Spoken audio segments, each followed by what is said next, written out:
I can't believe the news today.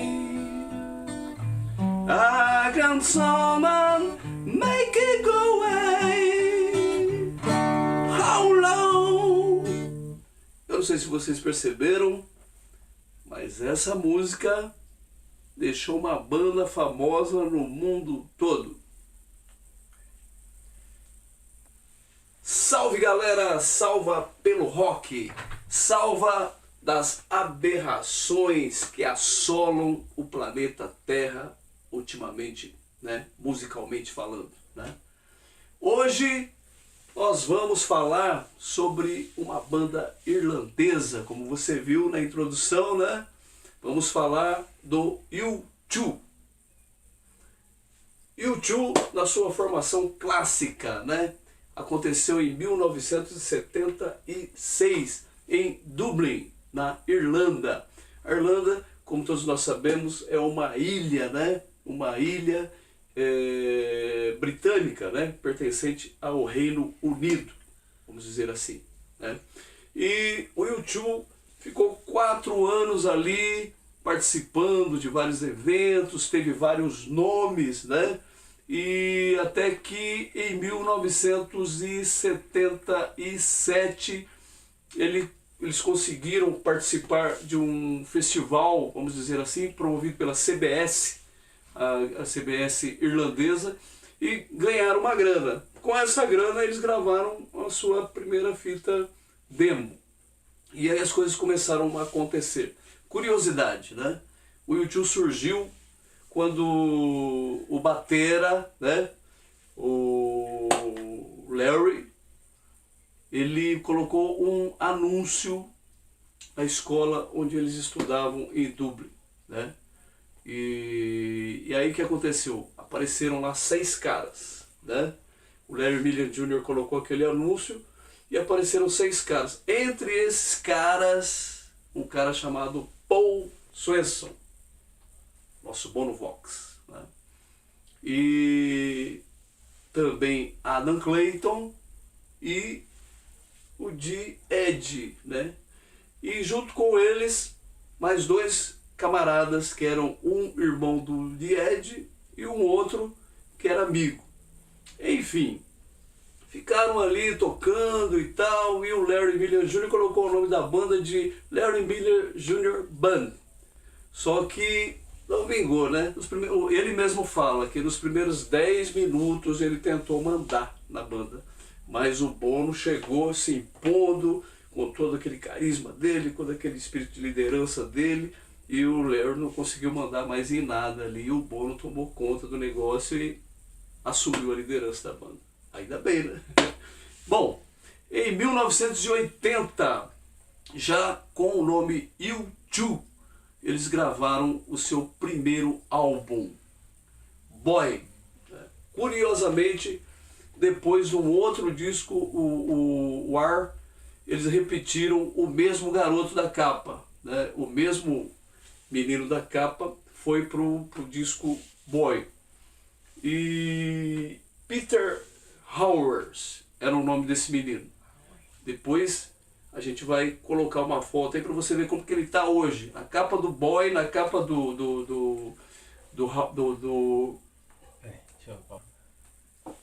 Bom, em 1980, o U2 gravou seu primeiro disco, o Boy, famoso, porque tem aquela capa com aquele garoto, né? A capa, aquele garoto que mais tarde, no outro disco do U2, 3 anos depois, o garoto cresceu um pouquinho e ele fez a capa também do outro disco deles, o Howard, né?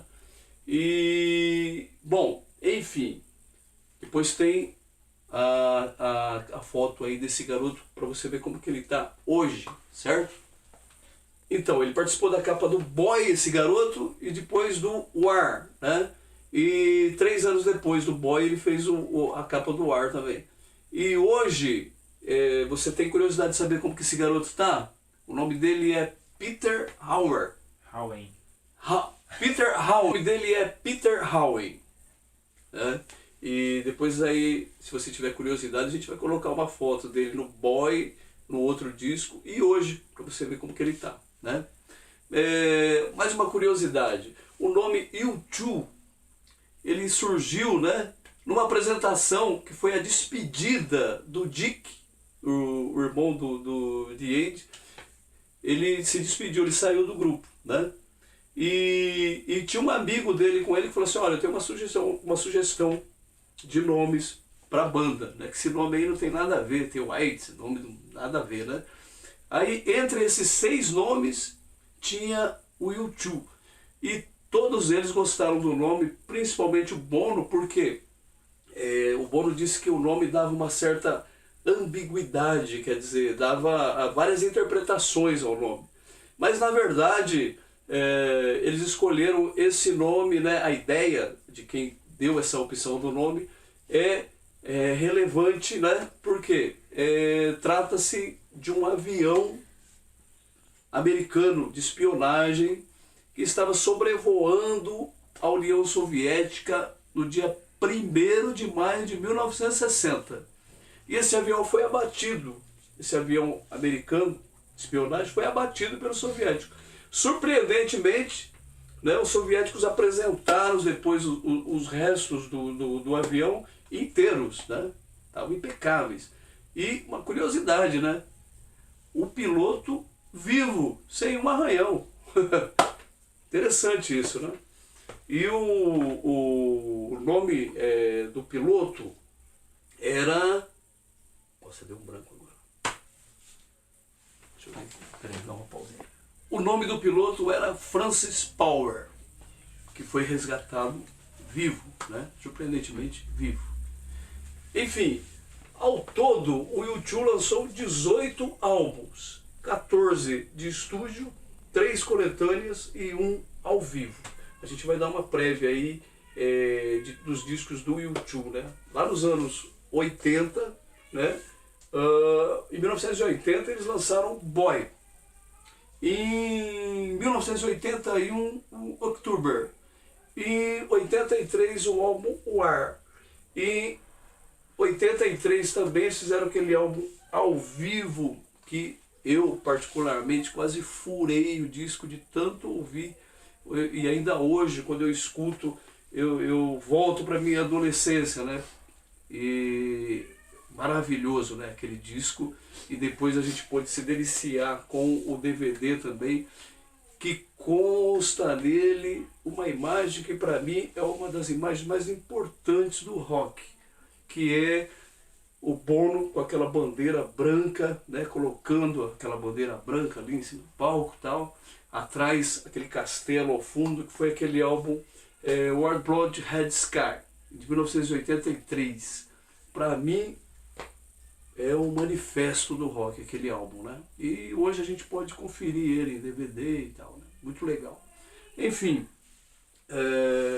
em 1984, né, o U2 lançou o álbum The Unforgettable, que tem, entre outros, o clássico Pride e Sunday Bloody Sunday, que eles haviam tocado ao vivo no álbum anterior.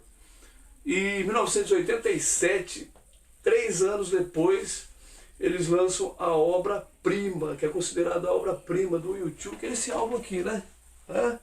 Joshua Tree. E que tem vários clássicos do U2 e colocou o U2 no patamar, assim, de a melhor banda do mundo, vamos dizer assim, né? Foi eleita naquele ano, ganhou Grammys e tal. E aí o U2 começou a ser aquela banda queridinha, né? Do papai, da mamãe, da vovó, do titio.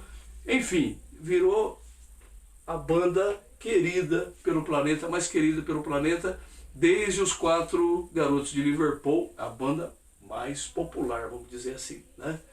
Enfim, em 1990 foi lançada a coletânea 1980 a 1990. Em 91 eles lançaram mais um álbum, Actor. 93 o Zoropa. Em 97 o Pop. Em 98 foi lançado o The Best. Em 94, o Zoo TV ao vivo, né? Em 95, o Melon. Na década de 2000, eles lançaram o All Can't Live Betting. Em 2002, um EP, continha Summer Rain. Em 2004, eles lançaram o On the Diamond or Atomic Bomb.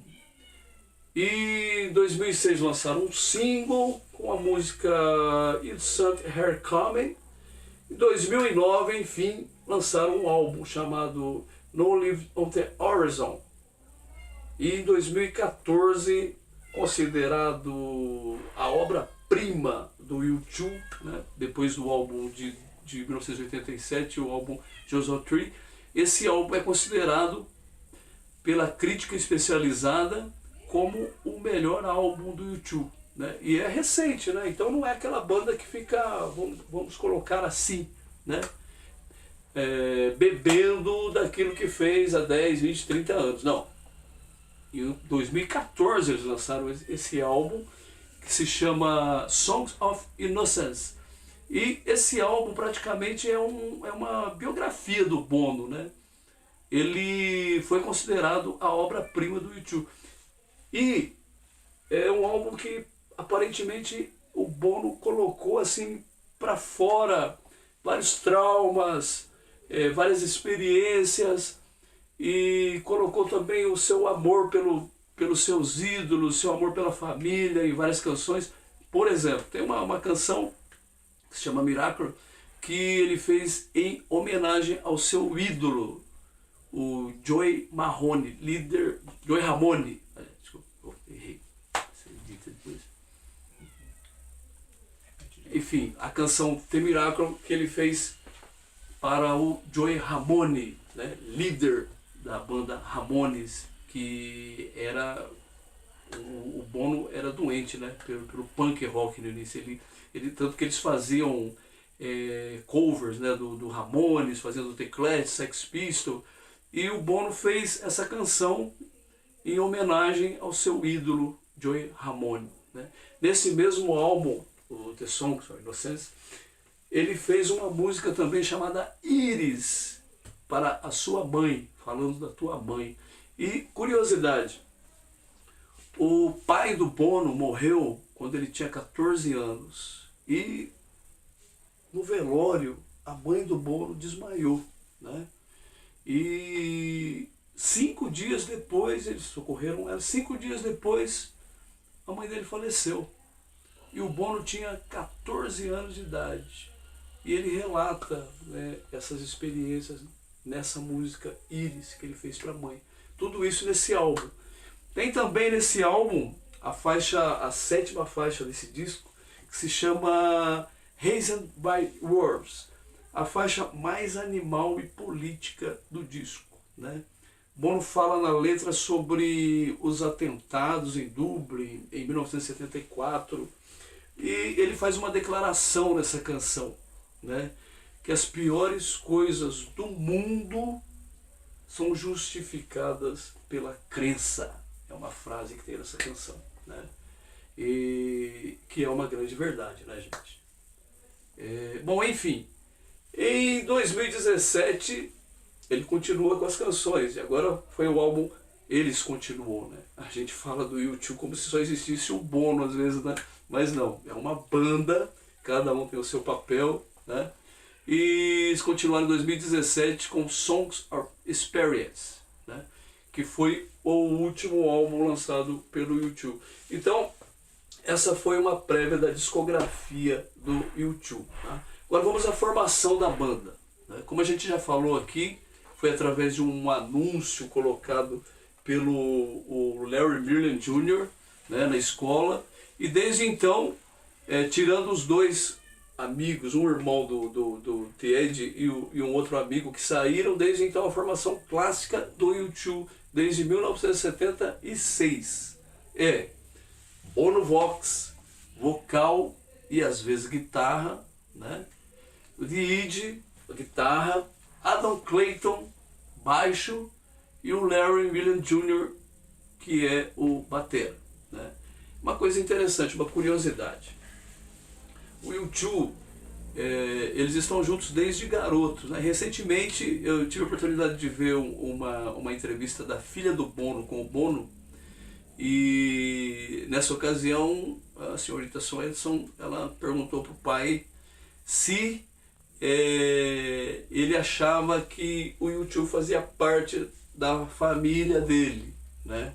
Porque eles estão juntos há tanto tempo e tal, e se ele acha que eles agregou a família a ela, a mãe, os irmãos, né? E ele disse uma coisa interessante, ele disse, não, eu agreguei vocês a eles, né? Porque eles existiam antes. Então, assim, vocês fazem parte da minha família. Como não, né? Eu fico pensando, né? A gente que é músico, né? Que teve várias bandas já tocou em várias bandas. É muito difícil você manter uma banda, né? Manter os caras tocando ali com você. Às vezes, para manter durante um ano é muito difícil, gente. Eu fico imaginando os caras mais de 40 anos juntos, né? Então, assim, é admirável, né? Você vê uma banda junta há tanto tempo, os 4 integrantes, né? E é admirável isso, né? Você vê o pessoal junto há tanto tempo, tem que ser muito família mesmo, né? Tem que se amar muito, tem que gostar muito. Então, mais uma virtude aí do U2, né? A longevidade, estar junto há tanto tempo, né? E fazendo bons trabalhos, né? Então, assim, a banda mais inovadora da década de 90, mais influente dos anos 2000, nos trazendo música boa e provando que o rock and roll ainda pulsa e respira. Longa vida. No começo dos anos 80, o Bono começou a se envolver nas questões humanitárias, né? Quem não se lembra daquele concerto Live and Aid, né? Onde o U2 fez uma apresentação memorável, né? Junto com a apresentação do Queen e do Paul McCartney. Nossa, ficou uma coisa memorável na história do rock, né? E desde então o Bono tem se envolvido em várias causas humanitárias. Naquela ocasião no Live and Aid, quem não se lembra, o Bono Vox foi praticamente o porta-voz daquele festival, né, que tinha como principal meta Nelson Mandela, a libertação do Nelson Mandela e da ajuda humanitária para o povo da África do Sul, né? E o Bono praticamente liderou isso, né? Até na performance dele no Live and Aid, o Live and Aid praticamente é marcado pelo Bono Vox falando, né? E pela liderança dele. Praticamente ele liderou, né? O Live and Aid. E desde então, desde a libertação do Mandela e tudo, né? Tudo isso passou ali pelo Bono Vox como porta-voz. Enfim, o Bono participou de várias ONGs, criou várias ONGs, entre elas ONU, né? Criou algumas ONGs para a ajuda humanitária em relação à AIDS, à fome na África, né? E, enfim, o Bono Vox, ele é um ativista, né, das causas humanitárias, né? E ponto para ele, né? É uma coisa que ele gosta, é uma coisa que ele está sempre procurando fazer, e a gente fica emocionado até de ver o empenho, né? Porque não precisaria fazer isso, né? Tem a sua banda aí famosa no mundo todo, para que se envolver com certas questões que só vão trazer críticas, dor de cabeça para ele, mas ele não liga, né? Ele continua firme, né, no seu objetivo. Enfim, muitos dizem e comparam o U2, o trabalho do U2, como sendo um trabalho de uma banda cristã, né? Mas enfim, o Bono diz que ele fala da fé dele nas músicas, ele coloca isso, ele fala dos pontos de vista dele, mas não necessariamente é rotulado como uma banda cristã. Mas a mensagem do U2 sempre muito pacifista e voltada muitas vezes às coisas de Deus também, né? Como na Pride, que ele fala do Martin Luther King, né? Um homem que fez tudo em nome do amor. Essa frase vale para o Martin Luther King, como também vale para Jesus, né?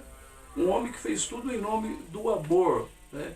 Que deu a sua vida para salvar a humanidade. Então, nesse sentido, sim, eu acredito que o U2 seja uma banda cristã, mas também uma banda de protesto, como Sunday Bloody Sunday, que fala daquele domingo sangrento na Irlanda, que tão falado, né? Enfim, o U2 é uma banda muito amada, né, nesse planeta azul. E longa vida ao U2, que nos traz boa música e que nos faz crer que o rock and roll ainda pulsa e ainda respira. Pedro Valério, Rockpedia.